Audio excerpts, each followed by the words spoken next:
Euler Venn diaqramına əsasən uyğunluğu müəyyən edin. Gördüyünüz kimi Venn diaqramında bizə Qarabağ vulkanik yaylası və Kür-Araz ovalığı göstərilir. Biz bəndlərimizi oxumağa başlayaq. Civə və xromit ehtiyatları yayılıb. İlk növbədə onu deyək ki, civə və xromit bilirik ki, filiz ehtiyatlardır və filizlər daha çox dağlıq ərazilərdə rast gəlinir ki, belə ki, Qarabağ vulkanik yaylasında bəli, orada yerləşən Laçın və Kəlbəcər rayonları ərazisində civə və xrom ehtiyatları geniş yayılıb. Biz burada birinciyə 1-i qeyd edirik.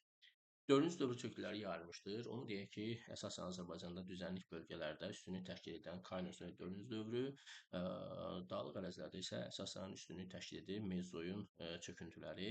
Amma onu da deyək ki, Qarabağ vulkan yayılası isə istisna hal olaraq bu ərazidə biz dördüncü dövrə aid vulkanik çöküntülər ki görürük. Belə ki, dördüncü dövr çöküntüləri həm Kür-Araza, həm də Qarabağ vulkan yaylasına aid olmuş olacaq. Biz bunu ortaq kimi götürürük. Qış otaları kimi istifadəyə yararlıdır. Qış otaları əsasən düzənliklərə xas olduğu üçün bunu Kür-Araz ərazisinə qeyd edəcəyik.